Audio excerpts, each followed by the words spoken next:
Jeudi 28 mai, mes petits bledins en sauce, hein? Quoi de mieux qu'une bonne dictée en ce jeudi excessivement lourd au niveau de la température, si je me fie à Météo Média, parce que tu sais que j'enregistre toutes mes capsules la même journée. Donc, selon les prévisions, jeudi, il devrait faire chaud.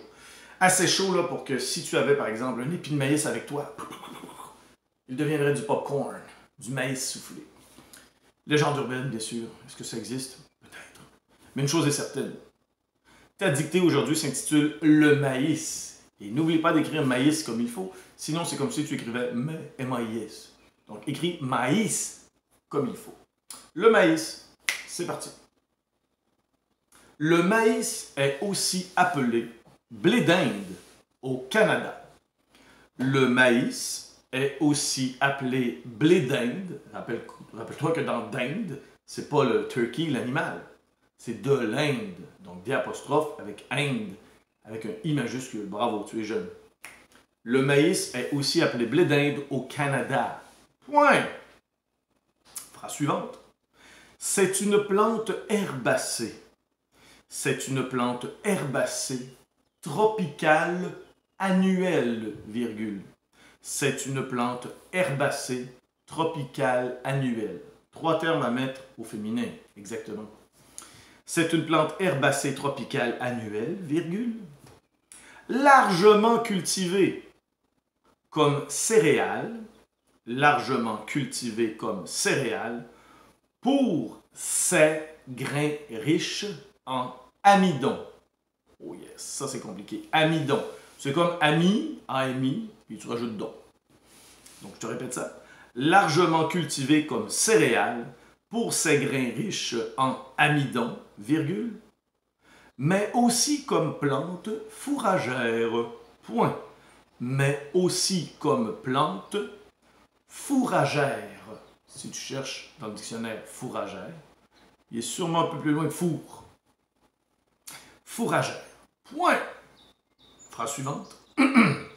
Cette espèce, donc cette espèce, virgule, originaire du Mexique, cette espèce, virgule, originaire du Mexique, virgule, constituait l'aliment de base. Constituait l'aliment de base des Amérindiens. Des Amérindiens. Oui, c'est un peuple, ce n'est pas un adjectif. Des Amérindiens avant l'arrivée en Amérique. Donc, constituait l'aliment de base des Amérindiens avant l'arrivée en Amérique, oui, en majuscule, bien sûr, avant l'arrivée en Amérique de Christophe Colomb. Oui, Christophe Colomb. Point. Rappelle-toi comment on écrit Christophe Colomb. Sinon, dictionnaire après les pages roses. Point. Phrase suivante. Au Québec, virgule, au Québec, virgule, nous adorons les épluchettes de blé d'Inde. Et attention ici, nous adorons les épluchettes de blé d'Inde. Même s'il y a plusieurs blés d'Inde, ça reste au singulier, parce qu'on épluche du blé d'Inde. Et oui, la langue française est complexe. Nous adorons les épluchettes de blé d'Inde, point. Phrase suivante, très simple. Cette célébration est plutôt simple. Cette célébration est plutôt simple. Point. Cette célébration est plutôt simple. Point. Et phrase finale. Effectivement, virgule. Effectivement, ce sont les invités. Effectivement, ce sont les invités qui doivent éplucher.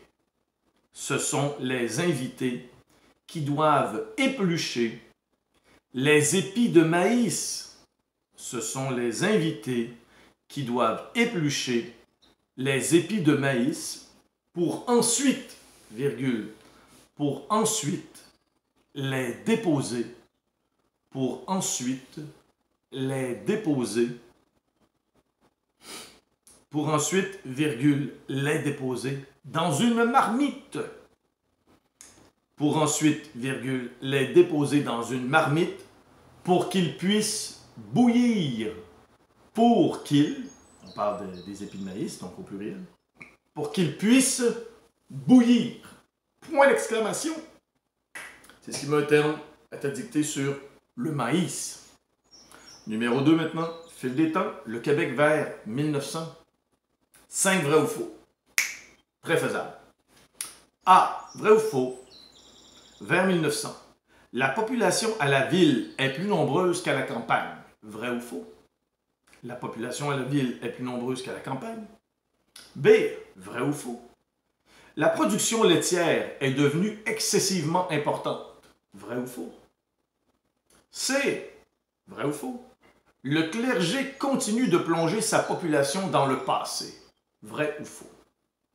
Le clergé continue de plonger sa population dans le passé. Vrai ou faux? D. L'Église adore les innovations technologiques. Vrai ou faux? Vers 1900, les églises adorent les innovations technologiques. E. Vrai ou faux? Le médecin reçoit tous ses patients dans son cabinet. Vrai ou faux? C'est ce qui met un terme à ton quiz du jeudi. Rendez-vous demain pour ton quiz du vendredi que l'on appelle le contrôle. Là-dessus, bonne fin de journée!